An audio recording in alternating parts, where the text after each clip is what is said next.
As the draft day special of License to Shoot podcast continues, we are back once again for another episode of Best Fits. Yung next episode, mga susunod na episodes will be about yun nga, mga PBA teams, sino yung mga prospects na dapat or pwede nilang kunin in this upcoming draft sa September 17 sa Market. Magandang hapon, umaga o gabi. Ako nga pala si Miggy C, kasama ko si William Go.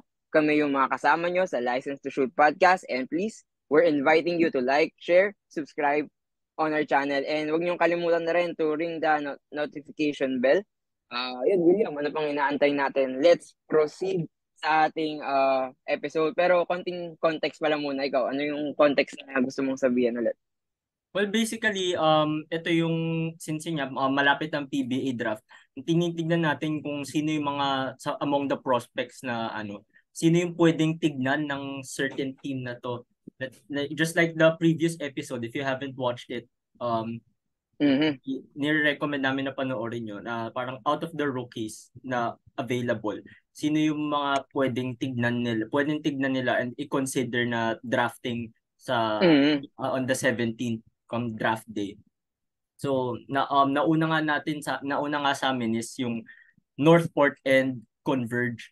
And for today naman, Rain or Shine and Phoenix naman. Okay, so ang ruling dito is pwede naman umulit ng mga prospects. So may mga maririnig kayong names na na-mention na from the previous episode kasi syempre lahat naman ng mga coaches and yung team management kahit sabihin natin na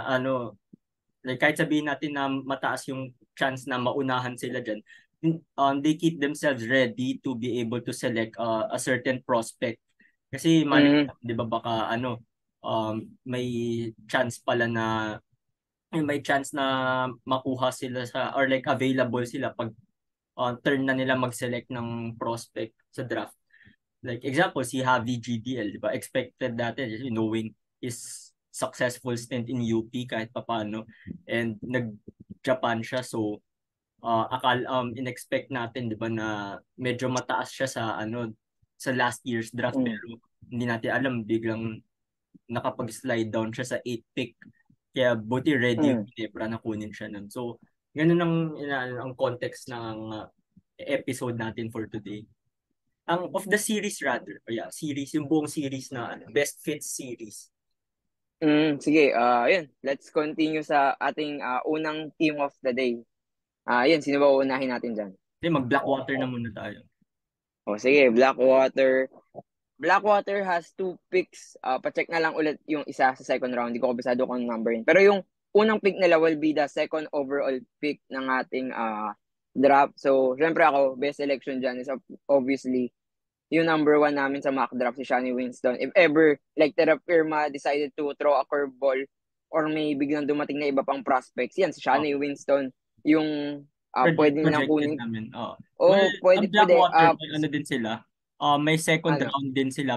21st overall. Ayun, 21st. So, balik muna tayo sa second overall nila. Yun, si Shani Winston, kahit sabihin natin puno yan, pero pagdating kay Shani Winston, luluwag yan ng yung guard rotation ng magkakaroon siya ng spot dyan. Diba? Si Shani Winston yun mid-range master. So, parang if ever mahulog sa kamay nila yan si Shani Winston, parang ang hirap palagpasin. And then siguro yung second pick namin sa mock draft, si CJ Lane. Yun, unknown prospect as of the moment. Wala pa masyadong draft developments about his stocks or like the way he plays masyado. We all know lang na dati he would parang balak niyang pumunta sa Lasal pero hindi natuloy, and at the same time he is an older, like medyo nandito siya sa older average ng mga draft prospects, nasa siguro like mga nasa 27 pataas yung age niya. So yun. And to add sa sinabi mo I'm looking at the roster right now of Blackwater, and makikita natin na si Yusef Taha lang ang legit na big man nila. Yeah. Kaya sobrang butas pa ng nila. Butas pa yung kaya magandang mag-draft ng big man. Big man sa second overall. Pero siguro nga parang ikaw ba, kung ikaw ang manager ng Blackwater, as biglang nahulog sa kamay mo si Shani Winston, kukunin mo ba o you will select still a big man? Kukunin ko si Shawnee Winston and then Ayun. i-trade na lang ako ng mga ibang guards. I mean, like, Tama na. mataas naman din yung, kahit naman sabihin natin na hindi masyadong winning team yung Blackwater. Ano pa rin yung mga players nila, may magandang trade value pa rin naman. No. Hindi Tsaka na, si Yusef Ta still performing still siguro late on his career, ano pa rin naman sa later stage na siya ng career niya, pero he's still providing kaya pa double minsan. mag-upgrade. So kaya pa, and then yun nga, speaking of that, kung if ever naman na hindi kumuha sila ng center sa second overall, meron pa rin silang second round draft pick, and there's a plethora of big man sa ating draft mapa local, Phil-Am, yung mga may mga size naman na big man. Obviously, yung mga locals natin, mga sa around 6'5", 6'6 lang yan. Pero yung mga Phil-Ams natin, may mga 6'7", 6'8", and even as of the moment, ang pinakamatangkad data na big man na magpapadraft is si CJ Lane at si Brandon Bates na 6'10". So, at least nandun pa rin. So, yung second, with that being said, yung second round ng Blackwater, 21st, 'di ba? So, pwede silang kumuha doon ng, like, let's say, big man na si Clifford Job, Hopia ba yung basa nun? Yung sa San Beda, if you know that. Yung matangkad na mapayat, yun. So, pwedeng project big man, or like, let's say, 21st, you could still add yung mga other big mans ng San Beda. Like si Kemar Carino. Yun. Hindi, pero masyadong mataas. Sa second round kasi yung tinutukoy ko Masyadong Sa mataas second yun. round, okay. Akala ko sa second pick. Yun. Second round na yung 21st pick nila yung tinutukoy ko. Like yun, yung mga si Tapay, sila JP Bayo, mga solid big mans ng NCAA na siguro pwede nilang makuha sa second round pa. Ikaw ba? Sige, balik tayo sa second overall. Sino pa yung mga possible na pwede nilang kunin doon? Ayun din sa second overall, minention ko si Kemar Carino kasi based sa mga sa mga list na nakita ko, siya yung pinakamatunog sa mga bigs. I mean, knowing especially na nag-Japan siya, 'di ba? No, parang kahit sabihin natin na hindi ganun ka-successful yung stint niya in Japan the way he would want to be. 'Di ba? Ano pa rin yun masasabi pa rin natin na nakapag-Japan siya. So, ibig sabihin na parang may nakakitang foreign league or a foreign league saw something in him kaya nga siya kinuha and in-import. Ano yan si Ken Mercarinho talaga project big man yan, and parang simula pa lang nung mock draft natin, sinasabi ko na medyo may pagka-similar siya kay Raymond Almasan medyo project player pa siya as of the moment coming to this draft, pero pwedeng maging comp niya talaga in the future is like a Raymond Almasan kasi meron din naman siyang tira sa labas, mid-range, and yun, he's big, 6'9", and ang haba nung galamay talaga Oo, grabe yung wingspan. Pag pinapanood ko yun sa MPBL, talagang titingala ka kahit nakatutok lang naman sa mukha mo yung screen Kasi ang tangkad niya sa MPBL. Kinakain nila ni Balti yung competition dun In terms of big man. Kasi ang tatangkad nila. Ang haba nung galamay. Sa second overall pa, may dadagdag ka ba bang pwedeng maging a bit rich, ganun? Kasi for me, big talaga ang kailangan nila So, so sa sleepers, actually 21st round, sino yung mga 21st pick pala? Sino yung mga tingin mo pwedeng maging sleeper pick nila or steal pick nila doon? Paano ba yung hahanapin nila doon? Zach Wang, 6'2". Big din. Pero 6'2" lang siya yun yung undersized siya for the big man. So, ikaw ba, sa second round, dapat ba big pa rin kunin nila if ever big na yung nakuha nila sa second overall? Kasi malakas din naman yung wings nila wait lang, balikan ko yung lineup nila. Ayun, may mga wings nila. May pa sila, may ito si Mark Dyke, si ano ba to? Ito si Troy Rosario, may Troy Rosario pa sila. Na Tyrosil, Kurt Lohera. Banal. Kurt Lohera, wala na siya Phoenix dapat. Pero Phoenix dati niya, no? Okay. Mamaya pag-uusapan natin yan. Sige. So, yun. So, tingin mo, big man pa rin kailangan nila pagdating ng second round? Kasi isa lang talagang big nila which is Yusef Tahan. So, yun. Ikaw, may dadagdag ka pa sa Blackwater. Di ko alam kung masyado mabilis ang usapan natin sa Blackwater. Pero kasi, dalawa lang naman picks ng Blackwater. And medyo, coming into this draft, medyo alam natin kung ano yung hinahanap nila. So, mas na ano tayo. Tsaka yung isa sobrang aga, so parang madali makapag-select kapag maaga na yung kasi syempre isa lang naman yung team na ahead of you. So sobrang dami ng sobrang lawak pa ng options mo if ever na turn mo na pag mag-select sa draft. So parang doon kukuha ka na lang ng best available as of the moment. Like yung ang hirap palagpasin tulad ni Shani Winston, or like the best available dun sa position na kinakailangan mo, which is as of the moment it looks like to be Carl Lane. Pero baka si Ken Marcarino na biglang maging second overall, or even like siguro ako dadagdag ko na lang si Kit Dato, knowing na may stint siya sa 3x3. 3x3 din. Diba? Ayun, so I guess yun na muna yun for Blackwater. So siguro summarize lang, Blackwater needs big. Wala kaming pake kung kumuha sila ng dalawang big dun sa first and second round nila. Kasi it's still big addition literal para sa kanila to get 2 bigs sa draft natin, knowing na marami naman ng mga quality big man dyan, local or PhilAm. Sobrang quality big man dun sa draft natin. And pero pag kunyari bumagsak yung mga like di man generational, like highly touted prospects like Johnny Winston sa kamay nila, mahirap palagpasin yung mga ganun. So yun. Let's go to the next team, which is the Phoenix Fuel Masters. Check mo nga ulit. Ay pa-check kung sino yung mga picks. Ayan.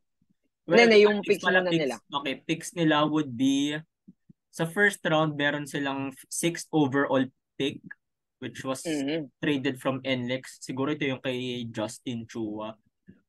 And meron din silang 14th pick, which is the second round pick second overall pick sa second round. And 16th pick sa second round. So basically sa first 2 rounds, may 3 draft picks sila. So yung I think yung dalawang picks sa second round will be interesting for them. Pero punta muna tayo sa ating 6th pick.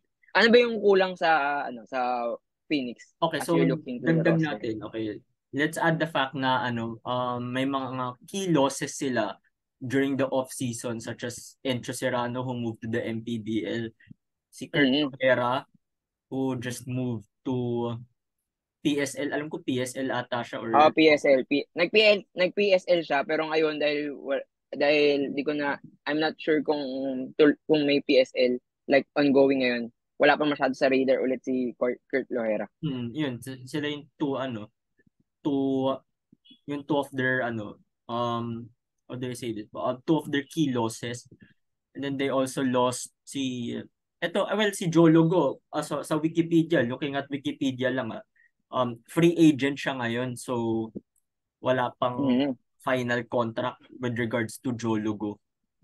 Pero yun nga, ano yung pinaka-glaring dyan na parang kailangan punuin agad ng Phoenix? Ano dyan? Looking at it, well, sa big man, may dalawa pa sila. May Raul Soyud and Larry Muyang pa sila, which alam naman si Larry Muyang, pa lang siya, diba? Third season niya pa lang ata this coming season. And then, obviously, sa point guard, may Tyler Teo sila, which alam naman natin na sobrang solid ng rookie year niya. And siguro wait lang. Sino nga uli mga nasa mock draft na? Sorry, nakakalimutan ko. Ako kasi, di ko alam sa'yo, pero yung mock draft ko dyan, and gusto kong mapunta yung prospect na yan dun sa Phoenix, si Richie Rivero. Kasi nga nawalan ng mga guards, nawalan ng swingmans. And at the same time, I think ayun yung best spot for Richie na pag-drop sa kanya, bibigyan agad siya ng keys sa offense. Di ba? So yun, mabibigyan siya agad ng keys to the offense, and at the same time, I think that's the best environment for them to for him to be to grow, or at least reach the potential na alam naman ng sambayan na meron siya noon. And siguro kasi ito I think wag niyo na lang masamain, pero feeling ko kasi wala masyadong distraction sa Phoenix. Like wag na drop siya doon, mas focus, wala masyadong yung environment ng Phoenix, hindi masyadong mapoprone sa distraction itong si Richie Rivero. hindi naman masyadong nasa limelight, ganun, hindi naman masyadong like mataas yung madaming fans tong Phoenix, hindi pa masyadong ganun, hindi pa masyadong develop. So si Richie Rivero yung magiging susi para like dumami yung mga fans, maging mataas din yung level of offense nila. So I think perfect yung fit ni Richie Rivero sa Phoenix. Only na lang if hindi makuha ng mas maaga si Rivero. Yeah. Ay pala, ang kinuha ko palang sa mock draft ko, si James Kwekutey, which, Mm-hmm. alam naman natin yung naging stint niya sa San Beda, na Actually, parang same ano din, no? Same nag-mythical idea na team they yun eh. need wing. Oo, They need a wing. wing. They need a Especially guard. dalawang wings ang nawala sa kanila. Well, si Kurt Lohera Mm-hmm. pwede mag-wing siya. Si Kurt Lohera tuloy, si Encho, pwede mag-wing kahit undersized. Pero Six-footer lang. nakita natin yung laruan niya. Pang wing, mas na siya as wing over point guard. Yan, Mm-hmm. medyo pa eh. And then si pa, tapos they can also look at actually sige, actually yun yan, bukod kay James Kwekutey and Richie, pwede rin si Richie, knowing na given alam naman natin yung caliber niya. And si din, si sa wing, is it too much of a reach if sabihin ko na si BJ Andrade? I guess so kasi makukuha naman siya sa second Siguro sa overall. second Pero round. parang Pwede second overall. Second round tuloy. Yun, second round.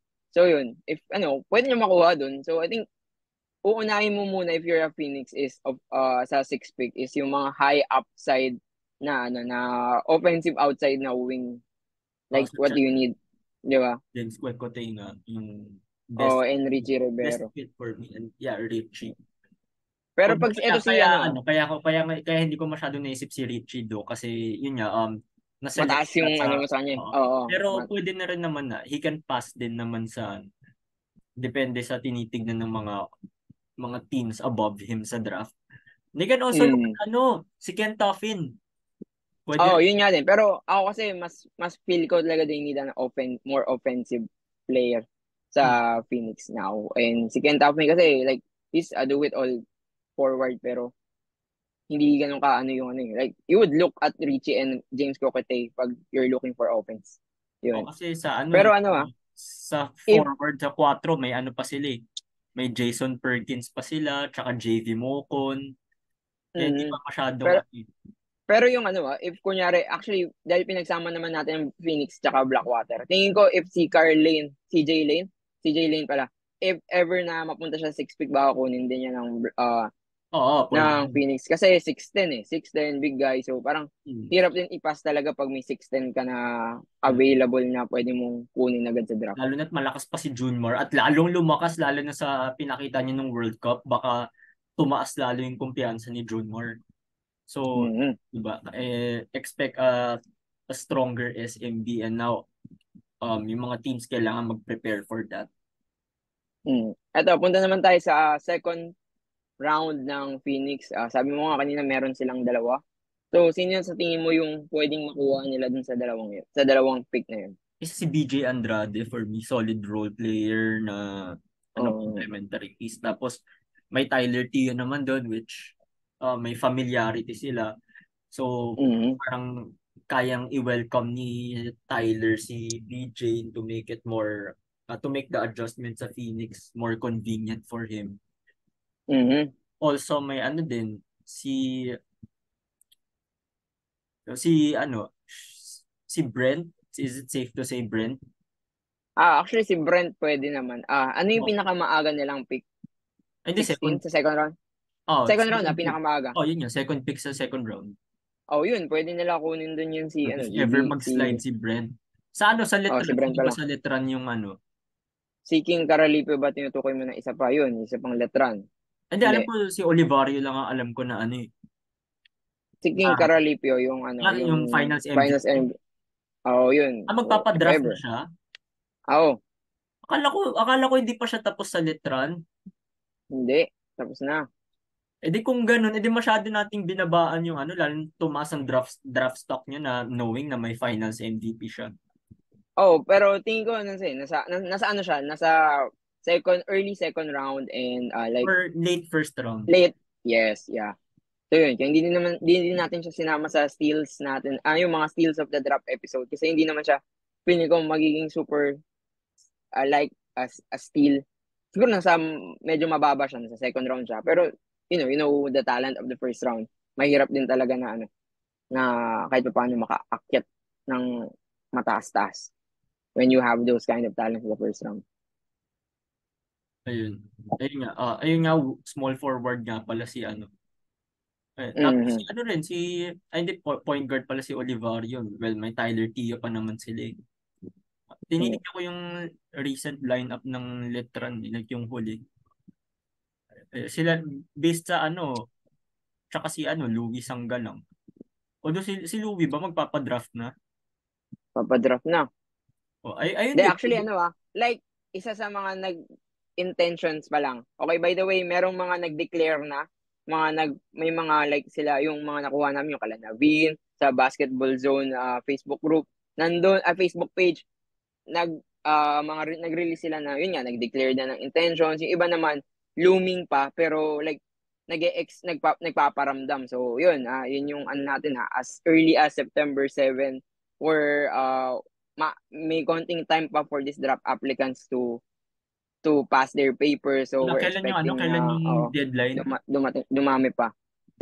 September 10. September 10. May few days pa. Mm-hmm. Ayun, kaya kung may mga nanonood dyan, gusto magpa-drop, pwede naman magpa-drop. May mga requirements lang na kailangan. So yun, pa-drop kayo. Si William, magpapa-drop yan. Dinamay pa ako. Papadrop. Babantayan ko si Brownlee. Hindi, sa Mga draft players combine, di na ba? inuulam ni Brownlee, papabantay mo ko dun. Oo, hindi, maganda, di ba? Snack lang ako ni Pero Brownlee. Pero yun, so kidding aside, yun nga, September 10 is the deadline of the PBA draft. Tapos yun, sa second round naman ng Phoenix, nasabi na naman lahat ni William kung ano yung mga bagay. Thank you, shooters. Yun nga, may mga sinabi na siya mga shooters. Walang pumapasok masyado sa isip ko ngayon na shooter na pwedeng idagdag. Siguro si Concepcion, nagamit ko na yun kahapon. Pero yun, si Concepcion, pwede Pwede nilang naman kunin. umulit eh. Ever. Ako nga, tinatry ko lang na wag. Kasi Pero, ang daming talent talaga sa draft na to na parang tsaka ano rin eh. ayun, Tsaka sa Phoenix may stretch big pa naman siya, may Perkins pa sila. Tapos si Mocon, di ba may maganda naman shooting ni JV Mocon? kahit pa paano naman nung Medyo PBA they're decent. gonna develop decent na.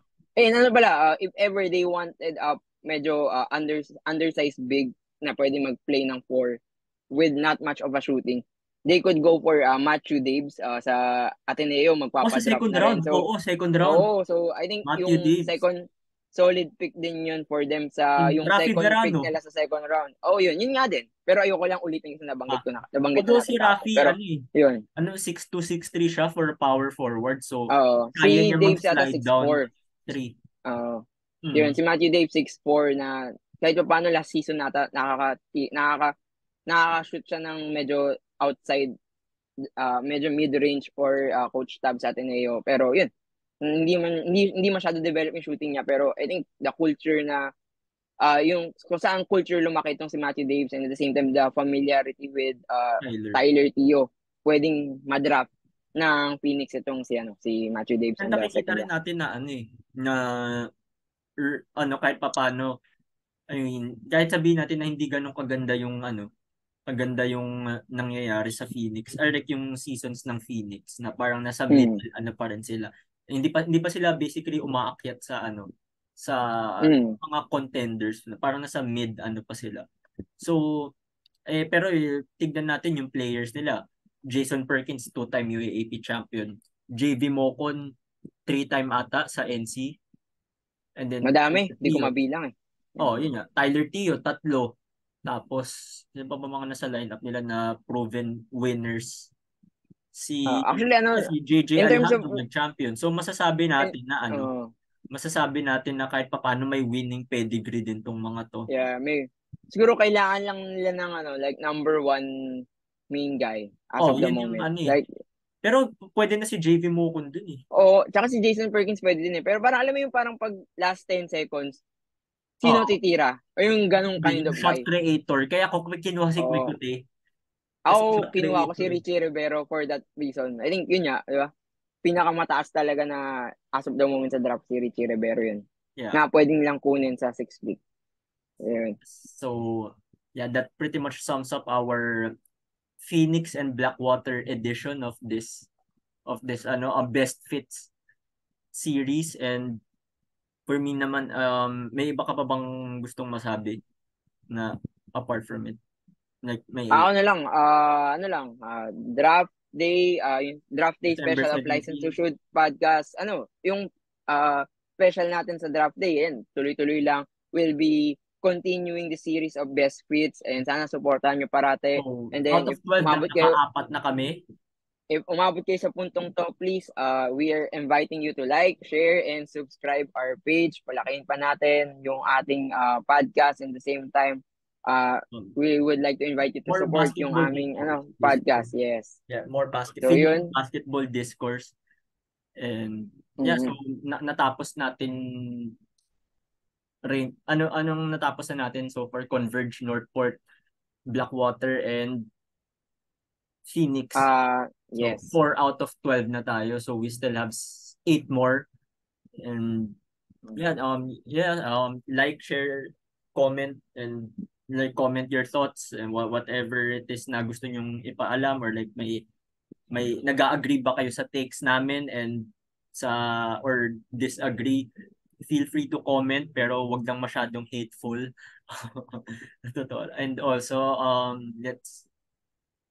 and then if may other point pa kayo, like if may other topics din kayo na gustong pag-usapan, especially related sa PBA draft, we're willing to listen naman. And yeah, so far, and subscribe din kayo and hit that notification bell to be updated with our future uploads. And since marami kaming possible contents na pinag-uusapan, and excited kami na ikwento sa inyo lahat yun for future episodes, na tuloy-tuloy ang usapang basketball natin dito sa channel, sa podcast. So this has been William Go. And this is Miggy C. Take it easy, stay safe, and have fun.